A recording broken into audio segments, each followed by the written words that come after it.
ಹುಟ್ಟುಹಬ್ಬದ ದಿನ ಅಂದರೆ ನಿಮ್ಮ ತಂದೆಯವರ ಸಮಾಧಿ ಹತ್ರ ಬಂದು ನಿಮ್ಮ ಕುಟುಂಬ ಸಮೇತ ಏನು ಅವ್ರಿಗೆ ಒಂದು ಏನು ಪೂಜೆ ಸಲ್ಲಿಸಿದ್ರೆ, ಸೊ ಈ ಜಾಗ ನಾನು ಕೇಳ್ಪಟ್ಟಂಗೆ ಏನು ನೀವು ವ್ಯಾವಹಾರಿಕವಾಗಿ ನೀವು ನಿಮ್ಮ ತಂದೆ ಏನು ಇಲ್ಲಿಂದನೇ ಒಂದು ಸ್ಟಾರ್ಟ್ ಮಾಡಿದಂಥ ಒಂದು ಜಾಗ. ಸೊ ಇದು ಒಂದು ರೀತಿ ಭಾವನಾತ್ಮಕ ಸಂಬಂಧದ ಜಾಗ ಇದು. ನಾನು 80 ದಶಕದಲ್ಲಿ ಸಿನಿಮಾ ಅಂತ ಓಡಾಡ್ಬೇಕಾದ್ರೆ ತಂದೆಯವ್ರಿಗೆ ಭಾಳ ಬೇಜಾರು. ಓಕೆ. ತನ್ನ ಮಗನ ಕಟ್ಟಾಕೋಕ್ಕೆ ಒಂದು ದಾರಿ ಹುಡುಕಬೇಕು ಅಂತ ಹೇಳಿ ಅವರು ಇಲ್ಲಿ ಒಂದು ಚಿತ್ರಮಂದಿರನ ಕಟ್ತಾರೆ. ಓಕೆ. ಅದು ನಳಿನಿ ಕೋಮಲ್ ಚಿತ್ರಮಂದಿರ ಅಂತ ನಮ್ಮಮ್ಮಂದು. ಮತ್ತು ನಮ್ಮಮ್ಮನಿಗೆ ರೇಗ್ಸೋಕ್ಕೆ ನಳಿನಿ ಅಂತ ಕರೆಯೋರು, ನಂಜಮ್ಮ ಅಂತ ನಮ್ಮ ತಾಯಿ ಹೆಸರು. ಹಳ್ಳಿ ಕಾಲದ ಹೆಸರು ಅಂತ ಅಂದ್ಬಿಟ್ಟು ನಮ್ಮಮ್ಮನಿಗೆ ಒಂದು ಕೊರಗಿತ್ತು. ಬಿಡೆ ಅದಕ್ಕೇನಂತ ಚೇಂಜ್ ಮಾಡ್ತೀನಿ ನಿನ್ನ ಹೆಸರು ನಳಿನಿ ಅಂತ ಕಟ್ಬಿಡ್ತೀನಿ ನಿನಗೆ ಅಂತೇಳಿ ರೇಗ್ಸೋರು. ಏನು ನಳಿನಿಯವರೇ ಅಂತ ರೇಗ್ಸೋರು. ಅದು ಒಂಥರ ಅವ್ರಿಗೆ ರಿಯಲ್ಲಾಗೆ ಒಂಥರ ಆ ಹೆಸರು ಮೇಲೆ ತುಂಬ ಇಷ್ಟ ನಮ್ಮ ತಂದೆಗೆ. ಸೊ ತನ್ನ ಹೆಂಡತಿ ನಳಿನಿ, ಆಮೇಲೆ ಅವ್ರಿಗೆ ತುಂಬ ಮುದ್ದಾದ ಮಗ ಯಾರು ಅಂದರೆ ಕೋಮಲ್ ಕುಮಾರ್ ಅವರು. ನಾವು ಇಲ್ಲೇ ತಿನ್ಕೊಂಡು ಇಲ್ಲಿ ಮೊಹಮ್ಮದ್ ಅಂತ ಒಬ್ಬ ಮುಸ್ಲಿಮ್ ಒಂದು ಹೋಟ್ಲ್ ಇಟ್ಟಿದ್ದ. ಓಕೆ. ಅವರು ಸ್ವಲ್ಪ ಚೆನ್ನಾಗಿ ನಾನ್ ವೆಜ್ ಎಲ್ಲ ಮಾಡೋರು. ಸೊ ನಮ್ಮ ತಂದೆಯವ್ರಿಗೆ ಗೊತ್ತಿಲ್ಲದಂಗೆ ಅಲ್ಲಿಂದ ನಾನ್ ವೆಜ್ ತರಿಸ್ಕೊಂಡು ಸೇವಾರ್ಥ ಮಾಡಿಕೊಂಡು ಸಂತೋಷವಾಗಿ ಇಲ್ಲಿ ಟೈಮ್ ಪಾಸ್ ಮಾಡುವಂಥ ಒಂದು ಜಾಗ. ನಂಗೆ ಮದುವೆ ಆಗಿರಲಿಲ್ಲ. ಈ ಥಿಯೇಟ್ರಲ್ಲಿ ನೀವು ಕೆಲಸ ಮಾಡಿ ನೀವು ನೋಡ್ಕೊತಾ ಇದ್ರೆ ನಿಮ್ಮ ಸಿನಿಮಾನ ಈ ಥಿಯೇಟ್ರಲ್ಲಿ ರಿಲೀಸ್ ಆದಾಗ ನಿಮಗೆ ಆ ದಿನಗಳ ನೆನಪು ಮತ್ತು ಆ ಖುಷಿ ಭಾಳ ಸಂತೋಷ ಆಗೋದು. I was very fond of hearing the reactions, ಹೆಂಗೆ ಸಂತೋಷ ಪಡ್ತಾರೆ ಅಂದರೆ. ಅದೆಲ್ಲದಕ್ಕಿಂತ ಹೆಚ್ಚಾಗಿ ನನಗೆ ಪ್ರಾಬ್ಲಮ್ ಏನು ಇಲ್ಲ, ನಮ್ಮ ಥಿಯೇಟ್ರಲ್ಲಿ ನಮ್ಮ ಪಿಕ್ಚರ್ ಹಾಕ್ಬಿಟ್ರೆ ಯಾರಿಗೂ ಜಗ್ಗೇಶ್ ಅಂತಾರಲ್ಲ, ಗೌಡ್ರ ಮಗನ ಫಿಲಮು, ಗೌಡ್ರ ಮಗನ ಫಿಲಮು ಅನ್ನೋರು ಅವಾಗ. ಓಕೆ. ಹಂಗೆ ನಮ್ಮ ತಂದೆ ಹೀರೋ ಇಲ್ಲಿಗೆ ಆ್ಯಕ್ಚುಲಿ. ಓಕೆ. ಜಗ್ಗೇಶ್ ಅವರು ಚಿಕ್ಕ ವಯಸ್ಸಿನ ಬಾಲ್ಯದ ದಿನಗಳಲ್ಲಿ ತುಂಬ ತೀಟೆ ಹುಡುಗ ಆಗಿದ್ರಿ. ಸೊ ಆ ಟೈಮಲ್ಲಿ ನಿಮ್ಮ ತಂದೆ ನಿಮಗೆ ಹೊಡೆದಿದ್ದು ಬೈದಿದ್ದು ಆಗ ನಿಮ್ಮ ಸಹಾಯಕ್ಕೆ ನಿಮ್ಮ ತಾಯಿನ ಬರ್ತಾ ಇದ್ರಾ? ನಮ್ಮ ತಂದೆ ಹೊಡಿತಾ ಇರಲಿಲ್ಲ, 24 hours ಶೂ ಕೈಯಲ್ಲೇ ಹಿಡ್ಕೊಂಡಿರೋರು. ಅವರು ಹೊಡಿಯೋದಕ್ಕೆ ಲಿಮಿಟ್ಸೇ ಇರ್ತಾ ಇರಲಿಲ್ಲ ನಮ್ಮ ತಂದೆಯವ್ರಿಗೆ. ಆಮೇಲೆ ಅಯ್ಯೋ ನಮ್ಮ ಮಗನಿಗೆ ರೋಡಲ್ಲೆಲ್ಲ ಹೊಡೆದ್ರೆ ಜನ ನೋಡ್ತಾರೆ, ಅವೆಲ್ಲ ಸೀನೇ ಇಲ್ಲ.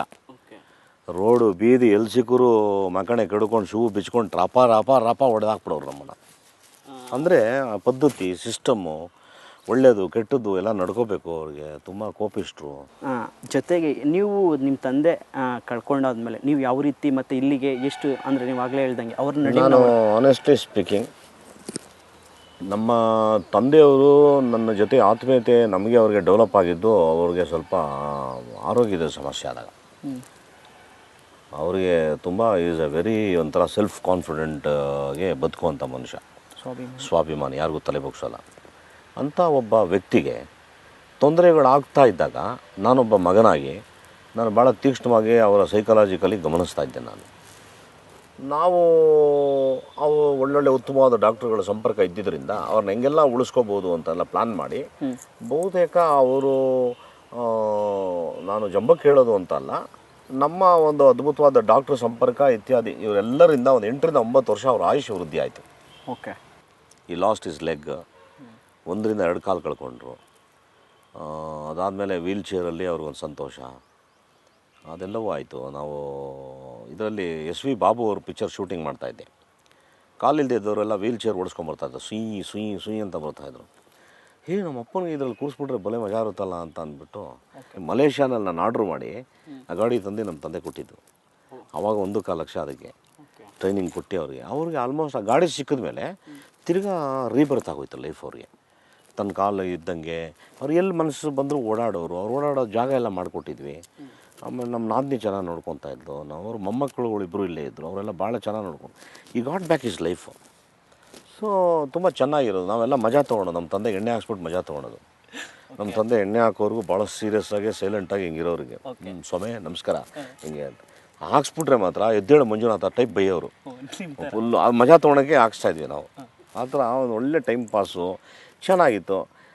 ಏನೋ ಒಂಥರ ಹೆಂಗಾಗಿದೆ ಅಂತ ಅಂದರೆ, ಒಂದು ಮಗುನ ಹೆತ್ತಂಥ ತಾಯಿ ಅವಳು ಮಗುನ ಕಳ್ಕೊಂಬಿಟ್ಟಾಗ ಅವಳಿಗೊಂದು ಫೀಲ್ ಆಗುತ್ತಲ್ಲ, ಆ ಥರ ನಮಗೆ ನಮ್ಮ ಫಾದರ್ ಹೋಗಿದ್ದೆ ನಮಗೊಂದು ಫೀಲ್ ಆಗೋಯ್ತು. ಒಂದು ಬೆಳಗ್ಗೆ 7 ಗಂಟೆಗೆ ಒಂದು ಫೋನ್ ಮಾಡ್ತಾಯಿದ್ದೆ. ಹೇಳ ಏನು ಮಾಡ್ತಿದ್ಯಾ ನಾ ಹೇಳಿ ಸಮಯ ಅಂತ ಅಂದ್ಬಿಟ್ಟು ಫೋನ್ ಮಾಡೋರು ಆ ಕಡೆ. V last all those things.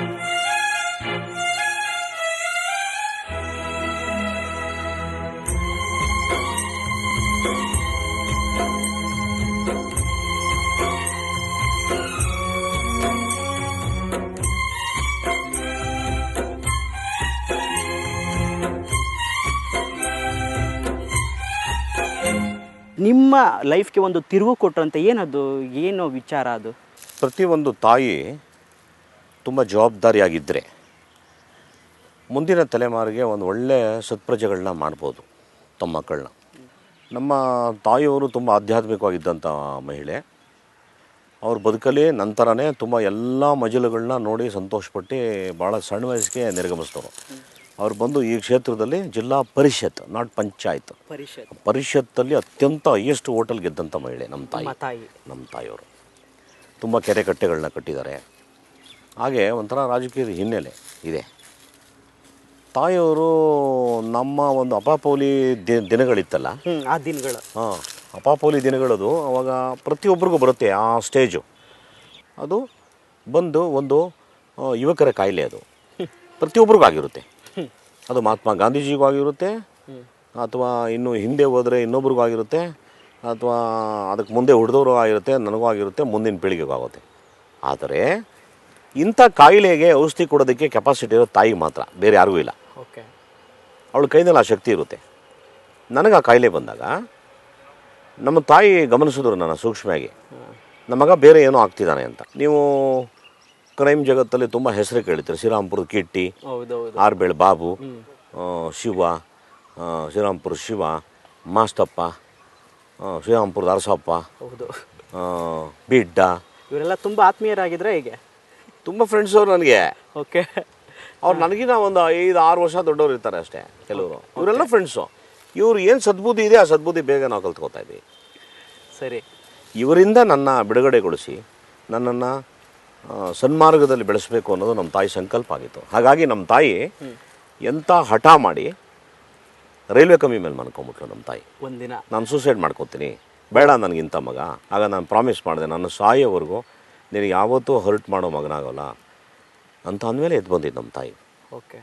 ಆಕೆ ನನಗೆ ನಿನ್ನ ಬದುಕಲ್ಲಿ ಏನೇನು ತಪ್ಪು ಮಾಡಿದೆಯಲ್ಲ ಒಂದು ಚೀಟಿಲಿ ಬರೀರಿ. ನಾನು ವೈಟ್ ಪೇಪರಲ್ಲಿ ಬರೆದಿದ್ದೆ. ಅದನ್ನು ಶ್ರೀರಾಮ್ಪುರದಲ್ಲಿರೋ ಚೌಡೇಶ್ವರಿ ಟೆಂಪಲಲ್ಲಿ ಒಂದು ಈಶ್ವರನ ದೇವಸ್ಥಾನ ಇದೆ. ಆ ದೇವಸ್ಥಾನದ ಮುಂದೆ ಸುಟ್ಟಾಕಿದ್ಲು. ಇವತ್ತಿಂದ ನಾನು ಬಸವತ್ಪರ್ಜಿ ಆಗ್ತೀನಿ ಅಂತ ನನಗೆ ಮಾತು ಕೊಡು. ಆಯಿತು, ಮಾತು ಕೊಟ್ಟೆ. ಅದಾದಮೇಲೆ ನಮ್ಮ ತಾಯಿಯವರು ನನ್ನನ್ನು ರಾಯರ ಮಠಕ್ಕೆ 500 ರೂಪಾಯಿ ಕೊಟ್ಟು ಹೋಗ್ಬಿಟ್ಟು ಬಾ ನೀನು ಅಂತ ನಂಗೆ ಕಳಿಸಿದ್ದು. ಹಂಗಾಗಿ ನನ್ನ ತಾಯಿಯಿಂದ ಸಂಪರ್ಕವಾಗಿದ್ದೆ ರಾಘವೇಂದ್ರ ಸ್ವಾಮಿಗಳು.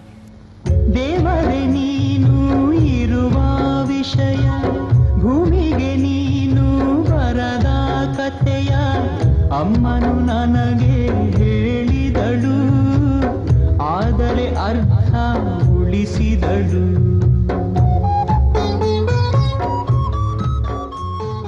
ನಿಮ್ಮ ಹುಟ್ಟುಹಬ್ಬದ ಅಂಗವಾಗಿ ನಿಮ್ಮ ಬಗ್ಗೆ ನಮಗೆ ಸಾಕಷ್ಟು ಗೊತ್ತಿಲ್ಲದ ವಿಚಾರಗಳನ್ನ ನೀವು ತಿಳಿಸ್ಕೊಟ್ರಿ. ಮತ್ತೊಮ್ಮೆ ನಿಮಗೆ many returns of the day. ನಿಮಗೆ ದೇವರು ಐಶ್ವರ್ಯ ಆರೋಗ್ಯ ಕೊಟ್ಟು ಕಾಪಾಡಲಿ ಅಂತ ನಮ್ಮ ಸುವರ್ಣ ನ್ಯೂಸ್ ಕಡೆಯಿಂದ ನಿಮಗೆ ಮತ್ತೊಮ್ಮೆ ಹಾರೈಸ್ತೀವಿ. Thank you so much. ಇದಿಷ್ಟು ನವರಸ ನಾಯಕ ಜಗ್ಗೇಶ್ ಬಗ್ಗೆ ನಿಮಗೆ ಗೊತ್ತಿಲ್ಲದ ಸಾಕಷ್ಟು ವಿಚಾರಗಳು. ಕ್ಯಾಮ್ರಾ ಪರ್ಸನ್ ಲೋಕೇಶ್ ಹಾಗೂ ಮಂಜುನಾಥ್ ಜೊತೆ ರವಿಕುಮಾರ್ ಜಡೆಮೈಸಂದ್ರ.